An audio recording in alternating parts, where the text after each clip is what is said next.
नमस्कार दोस्तों। क्लास 8 के साइंस के बुक को हम कवर कर रहे थे और इस सीरीज़ में आज हम चैप्टर नंबर 11 तक पहुंच चुके हैं। अब इस चैप्टर के बारे में मैं आपको सबसे पहले कुछ बातें बता दूं कि ये जो चैप्टर है ये आपके एग्ज़ाम के पॉइंट ऑफ व्यू से उतना ज़्यादा इम्पोर्टेंट नहीं है। फिर भी इस चैप्टर में जितने इन्फॉर्मेशन आपके एग्ज़ाम्स के लिए ज़रूरी थे उसको मैंने यहाँ पे इंक्लूड किया है। और बाकी जो चीज़ें थी जो पिछले 10-15 सालों में एक बार भी नहीं पूछी गई है उनको मैंने इग्नोर कर दिया है और वो आपके काम की चीज़ है भी नहीं। तो इस चैप्टर में जिसमें हम अलग-अलग चंद्रमा की जो कलाएँ होती हैं पूर्णिमा से अमावस्या के बीच में, उसके बारे में बात करेंगे, कुछ टर्म्स को समझेंगे और फिर इसके साथ ये बहुत ही शॉर्ट में हम इस चैप्टर को ख़त्म करेंगे क्योंकि एग्ज़ाम के पॉइंट ऑफ व्यू से हमारे लिए इम्पोर्टेंट नहीं है, मैं आपको बार-बार बता रहा हूँ।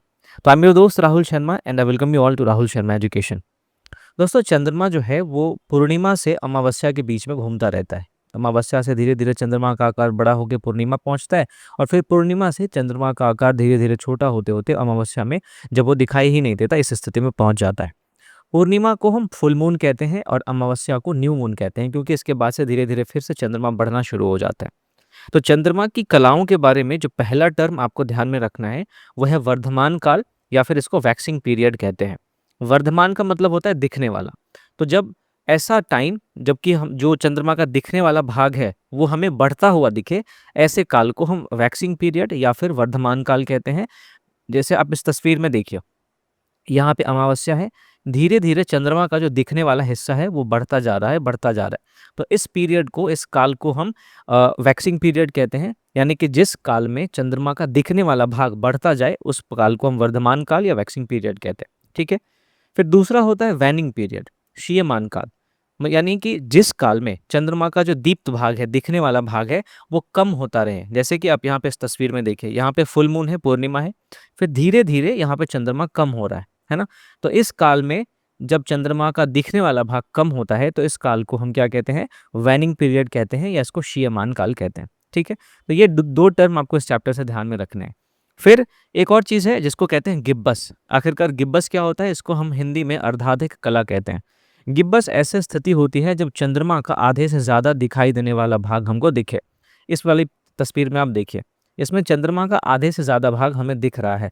तो इस स्थिति को हम क्या कहते हैं? गिब्बस कहते हैं। वहीं जब आधे से कम दीप्त भाग हमको दिखाई दे, यानी कि दिखाई जो हमको पार्ट देता है वो अगर आधा से कम हो, तो ऐसी स्थिति को हम क्रेसेंट कहते हैं, इसको हम बालचंद्र अवस्था कहते हैं और गिब्बस को हम अर्धाधिक कला कहते हैं, ठीक है? तो ये चीज़ आपको ध्यान में रखनी है।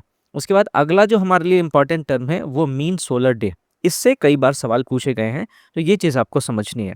तो मीन सोलर डे या माध्य सौर दिन ये क्या होता है समझिएगा। सूर्य हर दिन में मतलब 24 घंटे में एक बार अपनी उच्चतम स्थिति पे पहुंच जाता है, ऐसे जाता है, फिर धीरे-धीरे अस्त होकर यहाँ पे अस्त हो जाता है। तो सूर्य को अपनी उच्चतम स्थिति में 2 बार पहुंचने में जितना टाइम लगता है, हम उसी को मीन सोलर डे या फिर माध्य सौर दिन कहते हैं। एग्ज़ाम्पल से मैं आपको समझाता हूँ। मान लीजिए बुधवार को सूर्य की उच्चतम स्थिति 12 बजे थी। तो अगली बार वो अपनी उच्चतम स्थिति में जब पहुँचेगा, तो वो गुरुवार को 12 बजे होगा और इसी टाइम पीरियड को यानी कि बुधवार को 12 बजे से लेके गुरुवार को 12 बजे तक कितना टाइम हो गया? 24 घंटा।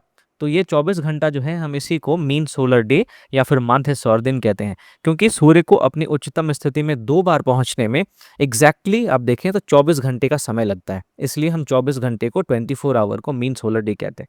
तो इस चैप्टर में दोस्तों इतनी ही बातें थी जो कि 3 से 4 मिनट में हमने समझ ली। अगले चैप्टर में हम चैप्टर नंबर 12 को डिस्कस करेंगे जिसमें हम ये समझेंगे कि प्रकृति कैसे अपने आप में सामंजस्य करती है। उस चैप्टर में हम हैबिटेट के बारे में समझेंगे, पर्यावरण के क्या-क्या घटक होते हैं, उनके बारे में समझेंगे। हम इकोलॉजी के बारे में यानी पारिस्थितिकी के बारे में समझेंगे। तो अगला जो हमारा चैप्टर है वो हमारे एग्ज़ाम के पॉइंट ऑफ व्यू से बहुत इंपॉर्टेंट है और अगला चैप्टर हमारा एनवायरनमेंट से रिलेटेड होगा। अब चूँकि इसको साइंस की बुक में ही कवर किया गया है तो इसको मैं अलग से एनवायरनमेंट में नहीं कवर करके इसे साइंस में अलग-अलग चैप्टर वाइज़ जो है वो कवर कर दूँगा। तो आपसे अगले चैप्टर में अगले लेक्चर में चैप्टर 12 के साथ आपसे मिलूँगा। तब तक के लिए थैंक यू फॉर वॉचिंग। अगर आपको वीडियो पसंद आई हो तो लाइक ज़रूर करें, अपने दोस्तों को शेयर भी करें और अगर आपको वीडियो पसंद आती है मेरी तो आप मेरे चैनल को सब्सक्राइब कर सकते हैं।